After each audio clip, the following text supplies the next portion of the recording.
So I get anywhere near a volcano and it shuts up. That's quite an unfortunate superpower to have. It is. You're listening to the Cosmic Cast. Good morning, afternoon or evening, and welcome to the Cosmic Cast. Today you are with the unquenchable Marissa Lowe, the unbeatable Tom Harvey, You're right. and the frankly unbearable John Pernay Fisher. Charming. And today's guest we have the unstoppable Dr. Kat Heyer. Hello. Hello Kat, how are you doing? I'm good, thank you. How are you? I'm very well. So, what do you do here at the University of Manchester?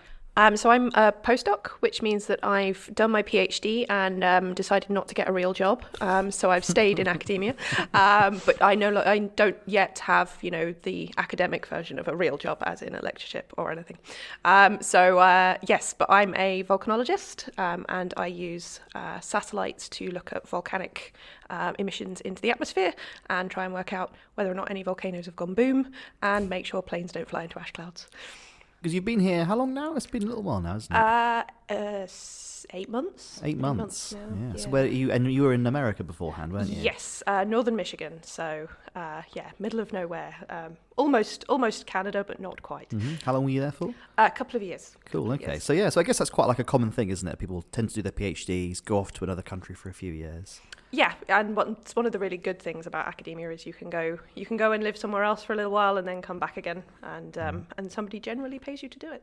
Mm-hmm. So was that a conscious decision to go to America, or was it just whatever was going at the time? Combination of both. Always wanted to live abroad, but and one of the best people who in my field was working there, and the job came up. I applied with very little ambition that I would get it, and then all of a sudden found myself in remote US with in minus 20 degrees Celsius weather, without a car in the middle of January. Yeah, well, that sounds pretty good. So this must be luxury by comparison. Well, yeah, there's a whole lot more rain though.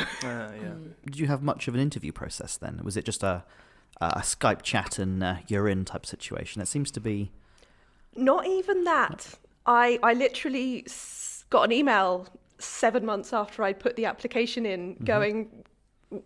When can you start? Yeah, pretty much. Yeah, so that's the interesting thing about America. It does seem to be a lot less formal than it is over here. Like, so when I started in Tennessee, it was literally a Skype chat, just chatting about random things. I was like, all right then, you can come along whenever you want them, basically. Okay. There's no informal interview panel or anything like that. What was your experience like for Manchester then? Well, that was a proper sit-down panel of people, proper, set out questions and all fair and balanced and all that. Whereas in America, it's just like, just whatever, come along. So I'm not sure how I feel about it really, because on the one hand, it's great that you can just like build relationships and get jobs quite easily. But on the other hand, it's quite easy to sort of take advantage, and is not the checks and balances to ensure like a fair process and things are there, I guess. So, yeah, because I feel like here they're very careful about advertising to a wide range of people and then making sure they're getting, a wide range of applicants and then doing the same thing with everyone. But I guess it's quite reassuring actually, to be honest, if you're looking at applications to know it's a bit more fair. Mm-hmm. There are definitely checks in place that even if a job is written with somebody in mind, that if a better candidate applies, well, they're gonna get it, even though it was written for somebody else. So were you working on a similar project there that you are here? Or? Yes, very similar, although it was a NASA-funded project, so it was directly using NASA, or primarily using NASA satellite data, whereas here I'm working on one of the new Sentinel missions, so one of the ESA missions, which is kind of revolutionizing our understanding of atmospheric composition.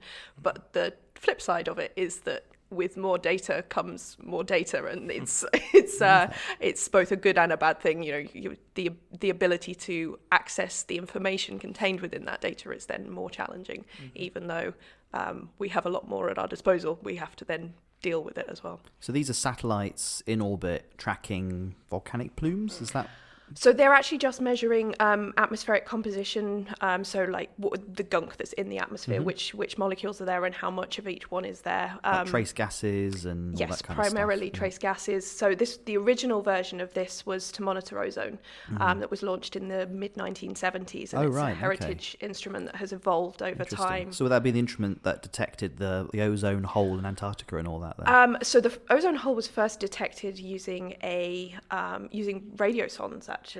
So basically balloons that we launch from particular locations, usually once a day, and it's initially the satellites didn't agree with those radiosonde measurements. The radiosondes were measuring very low values, and the satellites just weren't returning those values, and they eventually realized that the algorithm, so that the code that was being used to analyze the satellite data, had a line in it that was essentially made there to make sure that any erroneous data, so any data that didn't make sense, was thrown away. Unfortunately, it turned out that they had been throwing away pretty much all of the data from like over the Antarctic winter. And that was why they hadn't seen the ozone hole. When they went back and took out this line of code and looked at all of the data, they found a perfectly matching set of data. Good. So this is where we have to be a tad careful with what we throw away as well as what we keep. Absolutely, yeah. So to get into the nitty gritty, how do satellites see these gases? You know, I think we're all used to seeing nice satellite images using visible light of what the world looks like, but how do we see these gases? So it's very similar, but it's just that we look in a different part of the electromagnetic spectrum. So I'm primarily using, so the instrument I'm using is an ultraviolet instrument. So we know that there are particular parts of the spectrum which are absorbed by different molecules. And so if we look at the amount of light or the amount of energy that we get back from in each of these wavelengths, then we can say, okay, well, if I've lost wavelengths at this and this, then I can say, okay, well, that is sulfur dioxide, or that is nitrogen dioxide, or whatever. And the downside is that that's great in theory when you have like a solid line and then the individual retrievals, but of course we have multiple molecules all absorbing in different combinations of the same set of lines, and so each molecule has a different signature, a different fingerprint basically, but all of those fingerprints are overlaid, and so pulling out the individual one that you want and that you're interested in is the challenge. And are there problems with different amounts of cloud cover, different weather? Does that affect these measurements? Yes. So cloud is just horrible. If we could just get rid of cloud, that would be awesome. So it's fine if we have cloud underneath us, our SO2 plume, so sulfur dioxide plume. Then actually we can sometimes, because we're expecting kind of dark blue or green on the ground, if we suddenly have white, then we're reflecting a lot more light. So we can we can overestimate how much is coming because we're basically scattering back more light than we would expect. If it's over the top, then we just don't see anything. So yes, it's one of those where as long as it's over or above or below, then it's fine. It's when it's mixed in that it becomes a real problem, because then we have no idea how much we're losing, how much we're gaining, and that kind of thing. But are these satellites constantly orbiting Earth? So are they constantly collecting data from this? Yes. So as I say, I use an ultraviolet instrument, which means that it only collects data on the daylight side of the orbit. But yes, it orbits around the Earth, tracking the sun. So it's what we call a sun-synchronous satellite. And so it moves around, and it's in a constellation with several other satellites over past the equator at about 1:30 p.m. local time, and so we get the same set of measurements every day for every location. We get global coverage every day. We have other instruments which observe in the infrared, Those ones use the Earth as an energy source rather than the sun, and so those ones we can use to look at both daytime and nighttime measurements. So we have generally twice as much data from those ones as we do from the ultraviolet instruments. So you got more of a physicsy background, I guess. Did you do your PhD in this sort of field as well? Or? Yes. So my undergraduate was physics and astrophysics, and then did a master's in geophysics and meteorology. But my PhD was originally very volcanology based. Okay, right. It was intended, so I was studying a volcano in the Caribbean, like a British territory called Montserrat, and the volcano was Cifra Hills. And it had been reliably erupting for sort of 15 years. And then I started looking at it, at which point it did the thing that I have now gained a bit of a reputation for, and it stopped erupting. Wow. So, I'm sure the locals were thankful. Well, yes, but I have to say, as a volcanologist, having been studying volcanoes for 11 years, I have never seen a volcano do anything.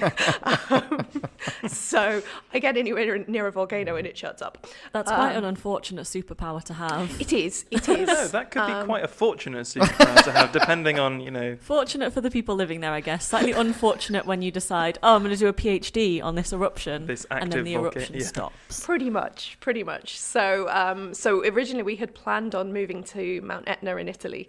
After my volcano, after 18 months, we gave up and we're just like, okay, this is not going to happen. So we thought we would move to Mount Etna, which at that point was erupting every 5 to 6 days. So we thought, okay, that's fine. We can go out for 2 or 3 weeks. We'll get sort of 2 or 3 full cycles. It'll be awesome. So we decided this. We checked it with my like advisory committee and things, and so pretty much then it stopped erupting every 5 days and started erupting every 50 days. At which point my supervisor decided he was going to start renting me out to volcano observatories that wanted some peace and quiet for a bit. But yes, so instead I ended up using a lot of satellite data from previous parts of the eruption on Cifra Hills instead of doing the PhD that we had intended on doing. So what were the original aims for looking at Cifra Hills and Etna? So we were hoping to look at, it was still going to be gas-based, but we wanted to relate it to ground deformation, so the movement of the ground under the volcano on really short timescales, so kind of seconds to minutes, and relating that to the SO2 emissions, and seeing whether or not we can see changes in the way that the volcano, or the shape of the volcano just before a big slug of SO2 comes out the top. So that was the original aim, but you do rather need an erupting volcano in order to be able to do that. So yes, it's didn't work in the end. So what does outgassing of SO2 usually mean for a volcano? So as magma moves up from depth, then the pressure and the temperature decrease. And so what happens when they're in the magma chamber, 10, 15 kilometers down, then it's so hot and so dense, and the pressures are so high that you end up with the gases being dissolved into the magma, into the molten rock.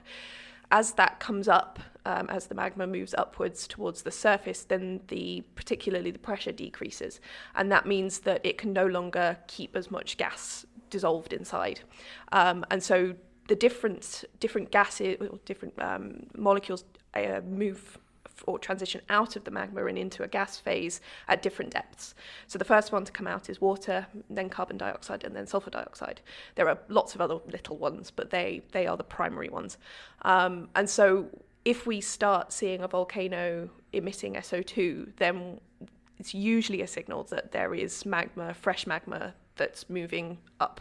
And so we can use it as a way to monitor volcanoes around the world. And that's one of the things that I do, is to look at these small emissions, but changes in emission. And the reason that we look at sulfur dioxide, even though it's the third most abundant one to come out of a volcano, is because there's already lots of water and carbon dioxide in the atmosphere.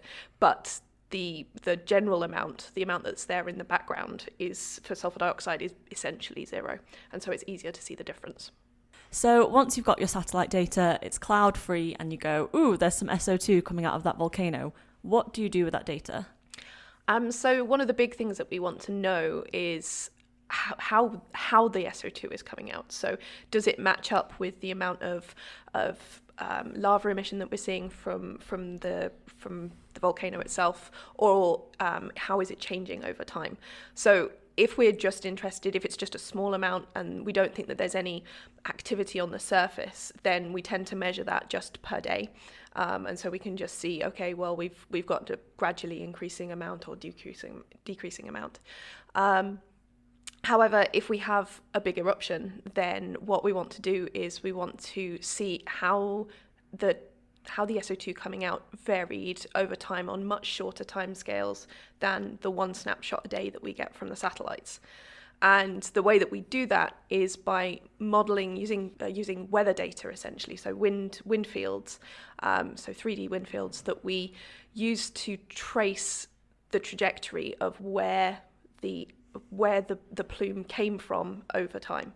And so what that means is that we can, down to even 10-minute time resolution, we can work out how much SO2 was coming out every 10 minutes rather than once every 24 hours. That's incredible. Okay. So you're basically you're taking stuff that's fairly effuse and then back modelling it to where it came from. Exactly. That's amazing. Yeah, so we can do that, and then we get not only the time that it was emitted, but so we can trace it back. We know exactly where it went. That means we know how long it took to get there, and so we can use that to work out what time it was emitted. But we can also use it to work out what the altitude or what the height was of the plume when it was emitted, and also what height it was when it was measured. One of the big problems that we have with satellite data is that we up until now have always had to guess what height the volcanic plume is at. Now that's bad for aircraft because they particularly don't want to fly through ash clouds, but even flying through SO2 clouds it's incredibly corrosive, and so it causes long-term damage to aircraft engines. But if we can use our method, and so we can actually work out exactly which altitude ends up returning to the volcano, and so we can retrieve the correct amount, the correct height, because the way that the satellite makes the measurement, it essentially just measures the whole atmosphere, and you have to work out where the SO2 is. And if you put it in the wrong place, if you put it too low, then you tend to overestimate how much SO2 is there. And if you put it too high, then you underestimate it. And so if we don't get the right height, we don't get the right SO2 amount, and then all of our assumptions about what that means can be completely wrong. Sounds like a lot of maths. There can be a lot of maths. Fortunately, we have a lot of computer code, and the computers do the maths for me. Yeah, that's amazing. So presumably it gets to a point then when the plume or the SO2 is so diffuse, then you can't sort of measure it anymore. When it gets to a certain distance, I guess. Yes. One of the things is where is the edge of a cloud, which is always very difficult to define. And so we just get to the point where essentially our satellite just can't resolve it anymore, and then at that point we kind of give up. So you've got like a radius then where you can sort of expect to reasonably see where plumes are going around an eruptive centre. So it just depends on where in the atmosphere and how much SO2 comes out.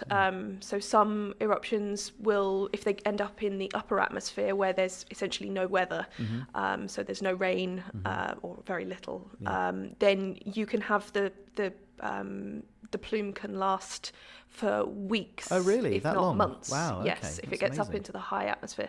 But so Pinatubo in 1991, it was erupted to about 30 kilometers, and we reckon that one lasted for the actual SO2 plume lasted for weeks. The impact of it when it was converted, so it converts from SO2 into sulfuric acid droplets or sulfate aerosol, and that results in very bright clouds up at high altitude, and they reflect sunlight and actually lead to a global cooling impact. And so we know that the global climate after Pinatubo was cooled by about 0.3 degrees for 2 years after the eruption. So, which doesn't sound like very much, but it's a lot for one volcano. Yeah, that's amazing. So yeah. So what are the main volcanoes you've been studying recently? So I've been looking at a selection of ones recently. We've had a number of reasonably large eruptions, which is quite unusual. We've also had some quite high impact small eruptions, which so we had just over Christmas. So we had Anak Krakatoa erupted on the 22nd of December last year, and Mount Etna erupted on the 24th of December. And then they do seem to come in slugs. It's really annoying. And I bet it disturbed your Christmas a bit. Well, a little bit. But then we had two big eruptions. So Rakoke in the Kuril Islands in Russia, and Ulawan in Papua New Guinea, both of which erupted in June of this year. And then Manam volcano also erupted. Also in Papua New Guinea, erupted several days after Ulawan. So yeah, we went from having nothing for 6 months, and from a big eruption, we hadn't had one since Kalbuko in 2015, to having certainly Rakoke and Ulawan were large eruptions within 4 days of each other. So what would you class as a big eruption? So for me, a big eruption is one that I can easily see with a satellite and that lasts for several days. So the plume lasting for several days at least. So usually that means that it will go above the tropopause. So that varies in height. It sort of mostly depends on the temperature and the season of the area you're in. So at the pole in polar winter, then it can be down at kind of 8 kilometers, whereas in the tropics in the summer, well, I mean, not that there's a huge amount of seasonal variation, but it's, around the tropics you can get to 17 kilometers and still be in the troposphere. So if it makes it into the stratosphere, that means the winds are move it much further, and also it has much longer residence times in the atmosphere because there's basically no weather in the stratosphere. So. So is it when you're using the satellite then, I guess, there's a whole bunch of other people that also want to make use of it. Do you allocate time, or how do you gain access to some of these data sets? So a lot of the data sets are, in fact, pretty much all of them are freely available. Okay. Some of them you have to register for, but it's literally a case of entering your email and you can have a look. Just because you can have a look doesn't necessarily mean it will mean anything to you, but you can access the data. NASA have been kind of the leaders in this, in making their data not only freely available, but also essentially freely interpretable. So they have data sets or data visualization tools online where you can just go and have a look, and you can just type in the email address and go and see what the SO2 was up to from 5 different instruments. That's cool. So yeah, it's a really nice tool. We don't have anything like that for the ESA instruments, but I think that there is a general move towards that. Yeah, I mean, that kind of sort of open access, it's all public data ultimately, isn't it? So it's really important, I think, for it to be freely available. Yeah, exactly. It's paid for by taxpayers throughout the EU, so therefore, anybody should be able to access it. Yeah.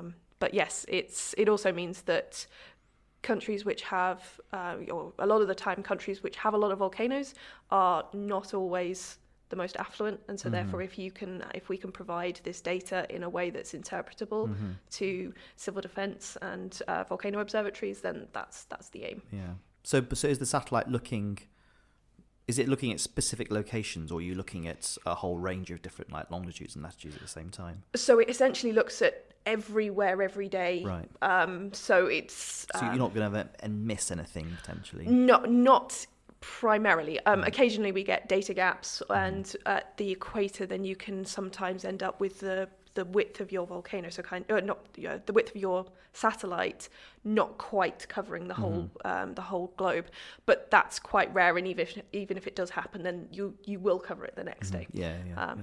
Cool. What's the resolution of Sentinel? So this is Sentinel 5P, and the instrument. So my instrument has a resolution now of 5.5 by 3.5 kilometers, which sounds quite big if you're used to, or from our point of view, that seems quite big. But the next best one So the instrument it's replacing, which is OMI, is 13 by 24 kilometers, and one of the best ones that we have apart from that can do this level of retrieval would be 12 kilometers, 12 kilometer diameter circles. How large are the plumes that they're observing, kind of on average? They vary. Anything from, a couple of pixels on TROP-OMI, which is, which we would never have seen before, which is amazing that we can now see it. Anything up to all the way around the world. Right. So. How much does the resolution matter for the work that you're doing? So it's really important. If you're looking at a big pixel and you have a small plume, then you end up with, not only can you not see the variability within that plume, which is important, you may just never see it because you're spreading it over a box that's 4 times the size of the plume. Then that drops the relative amount in that plume down, whereas now we can see each pixel, gives us a much better resolution and allows us to understand the variability in the plume, which we always knew was there, but we could just never resolve it. So it's like taking a picture with Nokia 3210. No, 3210 didn't even have a camera. But yeah, with like an old, an original iPhone's camera and an SLR, a digital SLR. It's just, they're not even comparable anymore to compare. So what the details that we can pick out allow us to understand how the volcanoes vary much better. So is that sort of an optimum resolution? What's the future? Are there still plans to do even higher resolution? Or? Oh yeah, we're never done. Yes. I mean, I think that the next set will be again like improving the resolution. Orders of magnitude. Yes. Yeah. So the other thing is that these are all polar orbiting instruments, so they see the whole globe, but they only see at one time of day. So if there's variability from morning to night, we wouldn't see it.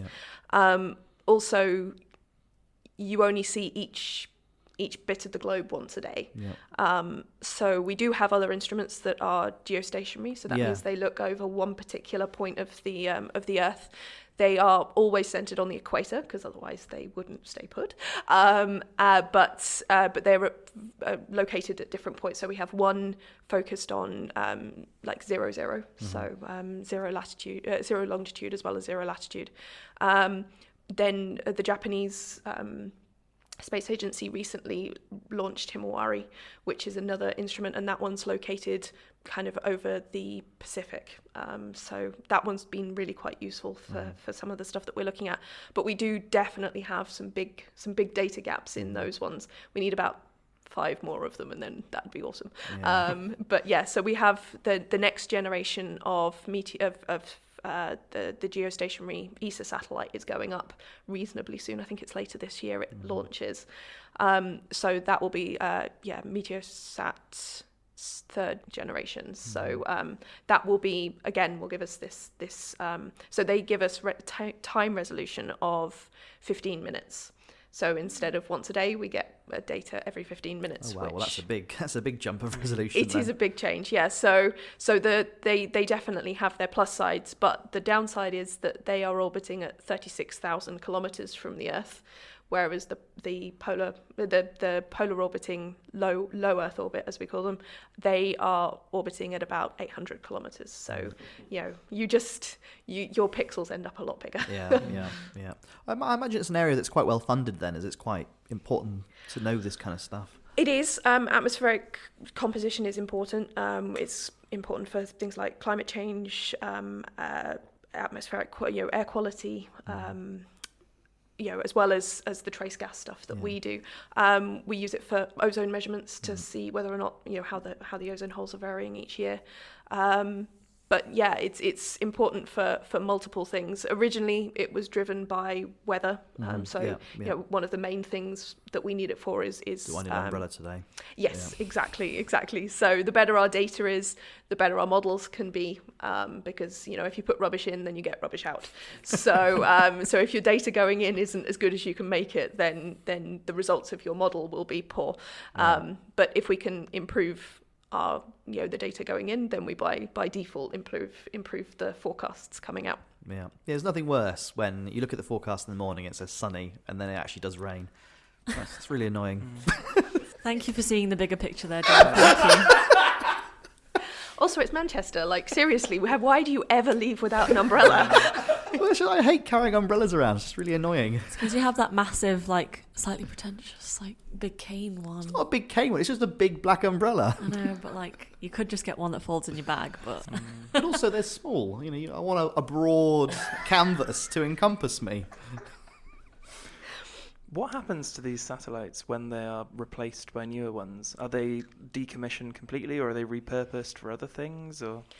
So they usually they're very rarely decommissioned. They just stop working. And when they stop working, then essentially they just sit there, and it's becoming a real problem. Is that we have a whole bunch of defunct satellites that are just orbiting, and obviously they're taking up space that we now can't use for other satellites. So we had there was a collision between an Iridium telecommunications satellite and a defunct, I think it was a meteorology satellite.